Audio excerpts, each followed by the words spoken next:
Hi friends, ನೋಡಿ, ಮೇ 3ನೇ ವಾರ ಅಥವಾ ಮೇ 4ನೇ ವಾರಕ್ಕೆ ನಿಮ್ಮ ಒಂದು ಅತಿಥಿ ಶಿಕ್ಷಕರ ಒಂದು ತಾತ್ಕಾಲಿಕವಾದಂತಹ ನೇಮಕಾತಿ ಅರ್ಜಿ ನಮೂನೆಯನ್ನು ಹೊರಡಿಸುವಂಥ ಸಿಚುವೇಶನ್ ಇದೆ. ಹಾಗಾದ್ರೆ ನೋಡಿ, ಅತಿಥಿ ಶಿಕ್ಷಕರ ಒಂದು ತಾತ್ಕಾಲಿಕ ನೇಮಕಾತಿಯ ಒಂದು ಅರ್ಜಿ ನಮೂನೆ ಫಾರ್ಮೇಟ್ ಹೇಗಿರುತ್ತೆ ನೋಡಿ. ಎಲ್ಲ ಇವಾಗ ಕಾಯ್ತಾ ಇರ್ಬೋದು. 2026 ಮತ್ತು 27ನೇ ಸಾಲಿನಲ್ಲಿ ಇವಾಗ ಹೈಸ್ಕೂಲ್ಗೆ ಮತ್ತು ಕಾಲೇಜ್ಗೆ ಮತ್ತು ಪ್ರೈಮರಿಗೆ ಎಷ್ಟರ ಪ್ರಮಾಣದಲ್ಲಿ ಅತಿಥಿ ಪ್ರಮಾಣದಲ್ಲಿ ನೇಮಕ ಮಾಡ್ತಾರೆ ಅಂದರೆ ನೋಡಿ, ಇಲ್ಲಿ ಮೇನ್ ಇಂಪಾರ್ಟೆಂಟಾಗಿ 35,000 ಪ್ಲಸ್ 35,000 ಪ್ಲಸ್ ಇಲ್ಲಿ ಪ್ರೈಮರಿಗೆ ಅತಿಥಿ ಶಿಕ್ಷಕರನ್ನು ತೆಗೆದುಕೊಳ್ಳುವಂಥ ಸಿಚುವೇಶನ್ ಇದೆ. ಹಾಗೆ 7,000 ಪ್ಲಸ್ ಈ ಹೈಸ್ಕೂಲ್ಗೆ ತೆಗೆದುಕೊಂಡ್ರೆ 1,000 ಪ್ಲಸ್ ಇಲ್ಲಿ ಮಿನಿಮಮ್ ಕಾಲೇಜ್ಗೆ ತೆಗೆದುಕೊಳ್ಳುವಂತಹ ಸಿಚುವೇಶನ್ ಇದೆ 2026-27ನೇ ಸಾಲಿನಲ್ಲಿ. ಇದು ಯಾವಾಗ ಒಂದು ಸೂಚನೆ ಫಲಕ ಹೊರಡಿಸಲಾಗುತ್ತೆ ಅಂದರೆ ಇದೇ ತಿಂಗಳು 3ನೇ ವಾರ ಅಥವಾ 4ನೇ ವಾರದಲ್ಲಿ ಸೂಚನೆಗಳು ಬರುವಂಥ ಸಿಚುವೇಶನ್ ಇದೆ. ಜೊತೆಗೆ ನೋಡಿ, ಫಾರ್ಮೇಟ್ ಹೇಗಿರುತ್ತೆ ಅಂದರೆ ನೋಡಿಲಿ, ಅಭ್ಯರ್ಥಿ ಹೆಸರನ್ನು, ನಿಮ್ಮ ಒಂದು ಹೆಸರನ್ನು ಬರಿಬೇಕಾಗುತ್ತೆ.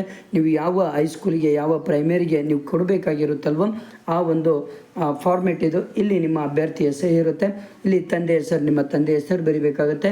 ಇಲ್ಲಿ ಜನ್ಮ ದಿನಾಂಕ, ವಿದ್ಯಾರ್ಹತೆ ಅಂದರೆ ಏನಪ್ಪ ಅಂದರೆ ಪ್ರಾಥಮಿಕ ನೀವು ಅಪ್ಲಿಕೇಶನ್ ಆಗ್ತಾಯಿದ್ರೆ, ಪ್ರೌಢಶಾಲೆಗೆ ಅಪ್ಲಿಕೇಶನ್ ಆಗ್ತಾಯಿದ್ರೆ ಇಲ್ಲೇನು ಮಾಡಬೇಕು ಅಂದರೆ ನಿಮ್ಮ ಗರಿಷ್ಠ ಅಂಕಗಳು ಅಂದರೆ D.Ed ಪ್ರಾಥಮಿಕ ಇದು ಮಾಡ್ತಾಯಿದ್ರೆ D.Ed ಗರಿಷ್ಠ ಅಂಕಗಳು, ಪಡೆದ ಅಂಕಗಳು ಶೇಕಡಾವಾರು ಬರೀಬೇಕಾಗತ್ತೆ.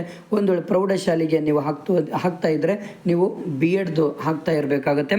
ಹಾಗೆ ಇಲ್ಲಿ ಮೇನ್ ಇಂಪಾರ್ಟೆಂಟಾಗಿ SSLC ಮಾರ್ಕ್ಸ್ ಹಾಕಬೇಕಾಗತ್ತೆ. ಇಲ್ಲಿ ಗರಿಷ್ಠ ಅಂಕ, ಪಡೆದ ಅಂಕ, ಶೇಕಡಾವಾರು, PUC ಇಲ್ಲಿ, ನೆಕ್ಸ್ಟ್ ಪದವಿ BA BSc ಮತ್ತು D.Ed B.Ed ಇಲ್ಲಿ ಹಾಕಬೇಕಾಗತ್ತೆ. ಓಕೆನಾ?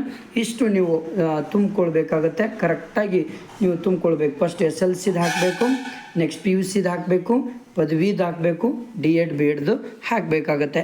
ಇದು ಹಾಕಿದ ಮೇಲೆ ಅರ್ಜಿದಾರ ಶಿಕ್ಷಕರ ಅಂಚೆ ವಿಳಾಸ, ನಿಮ್ಮ ಅಂಚೆ ವಿಳಾಸ ಎಲ್ಲಿ ಬರುತ್ತೆ ಅಲ್ಲಿ ಹಾಕಬೇಕಾಗತ್ತೆ. ನೆಕ್ಸ್ಟ್ ಬಂದುಬಿಟ್ಟು ಇಲ್ಲಿ ಅರ್ಜಿದಾರ ಶಿಕ್ಷಕರ ಕಾಯಂ ವಿಳಾಸ ಎಲ್ಲಿ, ತಾಲೂಕಿನ ಶಾಲೆಗಳಲ್ಲಿ ಕಾರ್ಯನಿರ್ವಹಿಸಲು ಇಚ್ಛಿಸುವ ಶಾಲೆಗಳ ಆದ್ಯತಾ ಪಟ್ಟಿ ಮತ್ತು ಶೈಕ್ಷಣಿಕ ವರ್ಷ, ಶಾಲೆಯ ಹೆಸರು, ಸ್ಥಳ. ಅಂದರೆ ಈ ಹಿಂದೆ ಅತಿಥಿ ಶಿಕ್ಷಕರಾಗಿ ನೀವು ಯಾವ್ಯಾವ ಸ್ಕೂಲ್ಗಳಲ್ಲಿ ಕಾರ್ಯನಿರ್ವಹಿಸಿದಿರಿ ಅದನ್ನು ನೀವು ಡಿಟೈಲ್ ಆಗಿ ಇಲ್ಲಿ ತುಂಬಬೇಕಾಗತ್ತೆ. ಇದು ಫಾರ್ಮೇಟ್ದಾಯಿತು.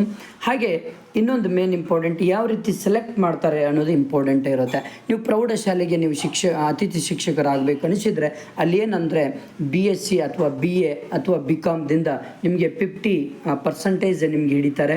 ಜೊತೆಗೆ ನಿಮ್ಮ ಒಂದು ಡಿಗ್ರಿದು ಹಿಡಿತಾರೆ ಮತ್ತು B.Edದು ಹಿಡಿತಾರೆ ಮತ್ತು ಇವೆರಡನ್ನು ಹಿಡಿದು ನಿಮಗೆ ಮೆರಿಟ್ ಲಿಸ್ಟ್ ತೆಗಿತಾರೆ. ಮೆರಿಟ್ ಲಿಸ್ಟಲ್ಲಿ ಯಾರು ಹೈಯೆಸ್ಟ್ ಮಾರ್ಕ್ಸ್ ತೆಗಿತಾರೆ ಅವ್ರಿಗೆ ಅಲ್ಲಿ ಅವಕಾಶಗಳು ಸಿಗ್ತದೆ. ಬಟ್ TT ಆದವರಿಗೆ ಮೊದಲ ಆದ್ಯತೆಯನ್ನು ಕೊಡ್ತಾರೆ. ಓಕೆ, ಇಷ್ಟು ನಿಮಗೆ ಅತಿಥಿ ಶಿಕ್ಷಕರ ಒಂದು ಸೂಚನಾ ಫಲಕಗಳು ಬರುತ್ತೆ. ಈಗಲೇ ಒಂದು ಹೊರಡಿಸುವಂಥ ಸಿಚುವೇಶನ್ 3ನೇ ವಾರ ಅಥವಾ 4ನೇ ವಾರದಲ್ಲಿ ಬರ್ತದೆ. ಓಕೆ, ಈಗಲೇ ನಿಮಗೆ ಅತಿಥಿ ಶಿಕ್ಷಕರಾಗಲಿಕ್ಕೆ ಬಯಸಿದರೆ ಈಗಲೇ ಸಬ್ಸ್ಕ್ರೈಬ್ ಮಾಡಿ, ನಿಮ್ಮ ಫ್ರೆಂಡ್ಸಿಗೆ ಶೇರ್ ಮಾಡಿ. Okay, thank you friends, thank you.